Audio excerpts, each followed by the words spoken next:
When he found Aziz, she was pulling Kit out of her footlocker and shoving it into a pack on a bunk. "Then hold it against her," she said. "Hold what?" he asked. "Whatever dressing down she gave you." The woman's masked face turning to regard him. "Our captain's holding it together pretty well, but it's not hard to see this whole thing's got her rattled. First combat and all that, her ship gets totaled before she knows she's even under attack." "And then it turns out the person attacking her is her best friend," he finished for her. "The same best friend who's been smuggling people off-world for years, right under her nose." Aziz nodded. "Plus there was the whole bit where she was basically under said Fred's guns and pretty much unable to do anything about it." Jason snorted. "I did something." Aziz shrugged. "Something insane. That really shouldn't have worked." Well, he couldn't argue that. There had been a ton of points where his plan could have failed. Hell, just getting over to Hella's ship intact had been a small miracle. If the ship's sensors had registered me as an exo rather than space junk, I'd have died. If the asteroid interdiction field had been a bit stronger, I'd have died. If the defensive system had decided I was an asteroid that might damage the hull and vaporize the areas as a result, I'd have died. Yeah, there had been plenty of ways his little gambit might have failed. Ways that weren't even particularly unlikely. His success had been as much a matter of luck as skill. More so in some ways. "TC's by the book," Aziz continued. "And the book says that when all the chips are down, it's best to cooperate." Jason sighed. "Not human," he repeated in his head. "Not human at all." It was moments like this that reminded him that, for as human as the Shulvantis could be, they weren't. An example of which was that the Shulvanti very much did negotiate with terrorists. They didn't do death before dishonor. "There's also the fact that the Whisker's getting scuttled," Aziz mentioned offhandedly. "That's certainly got the girl in the state, not that she'll say as much." "It is?" he asked, surprise colouring his tone. "Why do you think we're packing?" "Because the Whisker's currently more death-trapped than ship. Why do you think we're all wearing these?" he pointed out, tapping the side of his helmet. The ship still had life support functions in most areas that didn't have gaping holes to the void in them, but that wasn't exactly something anyone wanted to rely upon. Protocol was to assume that if any part of the ship might be dangerous, the whole ship was to be treated as such, and the whole crew should don void-worthy suits. "I figured we'd be heading back to the pause once we're packed and then waiting there for repair ships to arrive," he said. "Little ship like the Whisker, damaged as it is, it's cheaper to replace it than fix it." Despite himself, Jason felt a small pang at the idea, and if he felt that way, he could only imagine how TC felt. The Whisker was her ship. Finished packing, Aziz finally stood up and walked over to him. "So, I imagine this is the bit where you deck me?" "Do you think I should?" he asked. The woman shrugged. "I argue for giving you up." Jason glanced up into her featureless helmet. "An argument that would have kept everyone aboard the Whisker alive, including me." He kept his voice deliberately toneless, giving no indication of what he was thinking. "Alive or not, it would still be an act of betrayal," Aziz argued. It was almost like she wanted him to hit her. He just nodded. She was right, it was a betrayal, not just of him, but the idea of the esprit de corps. There was no denying that. "What's TC doing with you?" he asked finally. Aziz just sighed, slumping in place. Disappointed or frustrated, he couldn't tell. "Well, my demotion is pretty permanent. I imagine there's going to be a mark in my file to that effect, so I also imagine this incident is going to be following me for a while." She paused. "I'm also being transferred off TC's crew." He nodded. He figured as much. "What about Scales?" Aziz laughed humorously. "Girl will probably try to follow me. She's stupid loyal like that. Of course, she's not exactly happy about what I did, but is more disappointed than angry, I think. Of course, doing so will probably torpedo her career as much as mine already is." The woman's snub became even more pronounced. "Which is why I'm thinking of quitting the Marines." Jason felt his eyebrows rise. He'd expected many things, but he'd honestly never expected that. From what he'd seen, Aziz's entire life was the military. She'd enlisted straight out of school, and never looked back. "I wasn't aware you could just quit," he said, masking his surprise. "Fortuitous timing," Aziz shrugged. "My initial term of service got ended years ago. The time when I'd usually renew it is coming up in about a month." "What will you do next?" "I don't know. Military has been all I've ever known. Thought it was all I'd ever know. This last incident, though, maybe it's a sign I'm not as cut out for this life as I thought." The woman sounded more than a little lost. Jason just stared before turning to leave. Well, I hope it all works out for you. Behind him, he heard a C straighten up in a hurry. Wait, that's it? She cried. He paused. What else should I do? He said, without turning around. It seems to me that you're already being punished. What, and you don't want a little personal satisfaction? He shrugged. I didn't know what I wanted when I came in here. To be honest, I'm still wrapping my head around everything that happened to me aboard the moor, let alone what happened here while I was away. He looked up at the dull metal of the ceiling. But I found I don't have much of a taste for vengeance. He could still remember it. The feeling of Hella's squirming form beneath his pistol's barrel, just a tiny squeeze of the trigger, and she'd be gone. The only one responsible for all this death and destruction. She was a threat. No matter what happened going forward, she'd be a threat. So long as she was alive, she'd seek vengeance. Hell, even dead, her family might. Not just on him, but on those close to him. He hadn't, though. He had no illusions that he was a hero or some paragon of virtue. He had some share of vices and moral shortcomings. More than his share. But he liked to think that he was better than that. Put a gun in her hand and he wouldn't have hesitated. But downed, defeated, and unarmed, that wasn't him. He smiled. As I said, what you suggested would have kept everyone alive, including me. That didn't mean he endorsed it, he didn't, but he could understand it, and that was enough for him. He was no avenging angel, just a guy trying to get by as best he could. So he just walked away. Grabbing his stuff hadn't taken long, mostly because he hadn't had much to grab. What few personal effects he had were back in Guruthu and would be forwarded to their destination, which was apparently going to be Shill itself. He didn't know how to feel about that, so he wasn't going to think about it. Not the world's healthiest mechanism to deal with uncertainty, but until he made an appointment with that medical healthcare professional that he'd promised to see, it was the only one he had. Which was why he found himself sitting in the bay of the cargo shuttle they'd arrived in, his kit stowed beneath him, waiting for everyone else to show up with theirs while playing with his datapad. Looks like I'm second to arrive.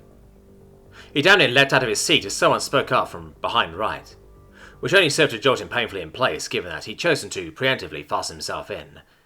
Yrrol, he grunted, rubbing his shoulders as he turned to face the amused-looking Rakiri. And he could see that she was amused because the shuttle was just about the only location on the Whisker that they didn't have to wear helmets. Though to say that the shuttle was on the Whisker was a little misleading. Even if the hangar wasn't a slag mess, the shuttle they'd come in was too big for it to fit there. Instead, the shuttle was docked to one of the Whisker's airlocks via an expanding rigged tube thing that wouldn't have looked too out of place in an airport docking terminal. Jason, the woman returned, demurely placing her bag into the repository under her seat. I see that you were the first to arrive back here. He shrugged. Not much to pack. I suppose that is fair, Yrrol acknowledged. You were only with us a few months. He sighed at that. Given you're using the past tense there, I assume everyone knows TC intends to kick me off her crew. I fear that our venerable captain will not have much of a crew left when all is said and done, what with the loss of our skyship. She sat down on one of the seats. But in the response to your question, the answer is no. It is? The woman nodded regally. While I am rightfully proud of my home and am honored to serve in its defense, I have never had any illusions about how my fellow sisters in arms felt about it. Guruthu is a backwater, a dumping ground for the outspoken and troublesome. Jason felt a grin form on his face. I'm pretty sure both those descriptors fit me. Perhaps. Yrrol's own smile was smaller. But troublesome or not, by your actions over the last 2 days, you have made yourself too big for this small place. What circumstances that brought you here are now irrelevant. The hero of Guruthu will not be allowed to rot away in obscurity. He wanted to refute her words, but he couldn't. He wasn't that naive. Sounds about right. Yrrol simply nodded. Fear not, Jason. I will be there to support you through it all. He nearly sputtered in surprise, but managed to get hold of it at the last second, as he turned to regard the alien. That sounded suspiciously like a romantic overture, he said. That is the idea, because that was exactly what it was, Yrrol continued, her tone completely level. He caught an eyebrow at her. I thought that our little liaisons were strictly casual. They were, which is why I'm making you aware that I'm now intending to pursue you romantically. I believe you are a quarry I would be a fool to let slip through my claws, she said, leaning close. So much so that he found himself suddenly aware of her scent. It reminded him of some kind of pine.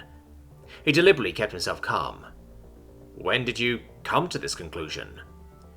Around that time I discovered that you had jettisoned yourself from our skyship with no real means of proportional maneuver, Yrrol said, and he swore if he didn't know better, he thought he might have heard a hint of rebuke in her tone. It was pretty sexy, he allowed. If he'd hoped to rattle her in any way, he was ultimately disappointed, as Yrrol just nodded. That it was and is, she allowed. However, if you think that the act of successfully subduing an entire ship single-handedly is why I'm now choosing to make our arrangement more permanent, you are incorrect. So it didn't do anything for you?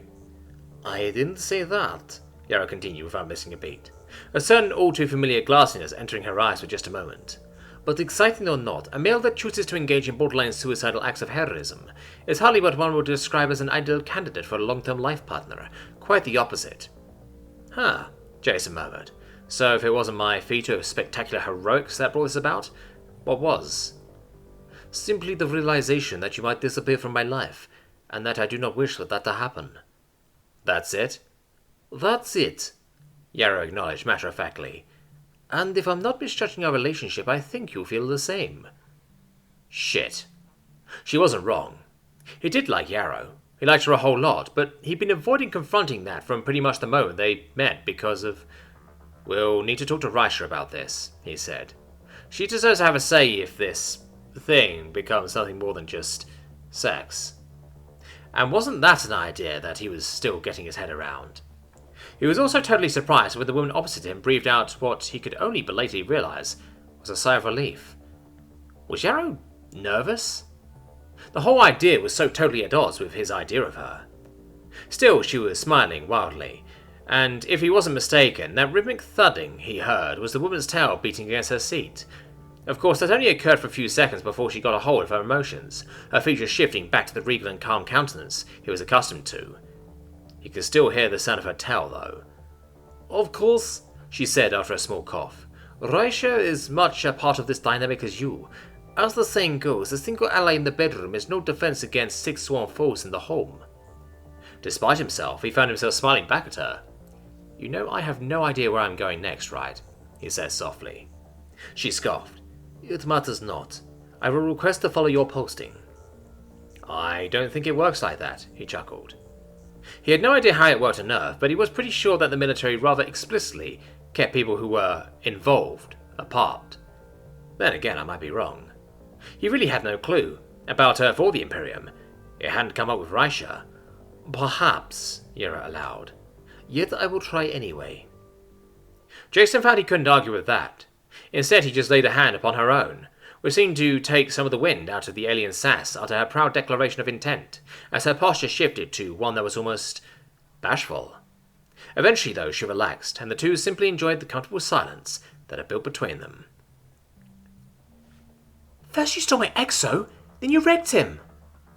Jason could only nod as he weathered Kernathu's glare, or at least the Kernathu equivalent of a glare, which, to be honest, had more in common with a pout. It was kinda cute. Best not to mention that, though, he thought, in a moment of surprising tact.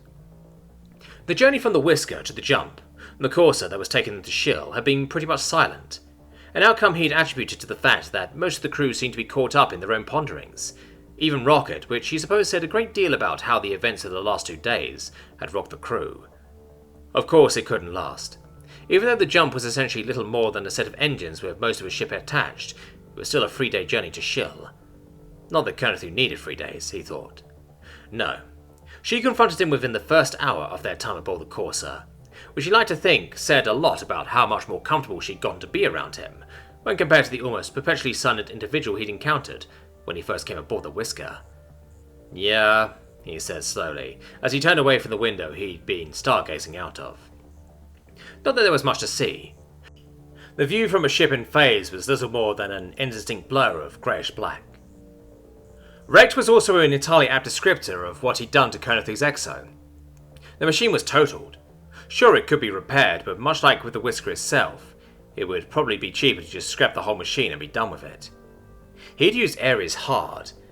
I demand recompense, Kernathu stated, her gaze hard despite the minor stutter at the end of her statement, and the blue flush that rose to accompany it. That's fair, he acknowledged solemnly. He'd actually already intended to buy her a new EXO using the cash from his mouse thing, or at least pay for those parts that the government didn't cover. He could do it too, he'd checked. While he didn't exactly have access to the internet in deep space, there was an AI algorithm that saved pages a user might want to visit in advance of their datapad, which, while horrifying, also proved to be incredibly useful. Point was, he'd been on a few manufacturers' websites, and he knew he had the means to repay his friend for her loss. Of course, I can't exactly tell her that now, he thought. He wanted it to be a surprise, or at least as much of a surprise as a custom-built war machine could be. Unfortunately, they didn't exactly send exos out via mail. They didn't send them out at all. Each one had to be custom-built to fit the specifications of the pilot, just like the armor marines wore. So if he wanted to get one for her, Colonel Thu would need to visit a manufacturing facility to get fitted. No, they wouldn't just accept her measurements being sent to them either. He checked. While the government might have been capable of getting away with doing that, a private buyer had to abide by the manufacturer's rules. Or the buyer had to be willing to fork over a lot more cash than he was willing. So with his attempt to buy his way back into his fellow engineer's good graces still a distant dream, he had to accept whatever desire she wanted right now, and with as much good grace as he could muster. "And what is it that Milady desires?" he asked, putting as much charm into his voice as he possibly could, which in his opinion wasn't all that much. Not that one would know it, from the way Colonel Thu's face lit up. "Sex!" she shouted, before somehow flushing an even deeper blue. "No, I mean a date." "Which ends in sex?" he asked. "Yes, no." Her eyes flitted across his face. "Maybe." "Really?" He couldn't help but think. "I trash your beloved areas and all you want in return is a date, with the possibility of sex at the end?" He really needed to buff up his friend's self-esteem, which made his decision to repay her by buying her a new EXO all the more needed in his mind. "Sure," he said finally, if only out of fear that Colonel Thu might explode if he kept her in suspense a moment longer. "We can get dressed up and go somewhere fancy. It'll be romantic." Of all the responses he might have expected from that proposition, muted enthusiasm mixed with a not small amount of relief wasn't one of them. Did she just want sex? Like, he wasn't opposed, but it somehow felt a little cheapening. For him and her. Then, suddenly, something clicked in his mind. Or we could stay at a hotel, order absurd amounts of room service and play video games? He resisted the urge to grin at the way Colonel Thu's face lit up, followed by a bit of hanky-panky. She cocked her head. "Is hanky-panky sex?" "Yes." "The second one!" she shouted. "The first one still had sex too," he pointed out. "The second one!" Despite acting defeated, on the inside he was smiling. He wanted the second one too, after all.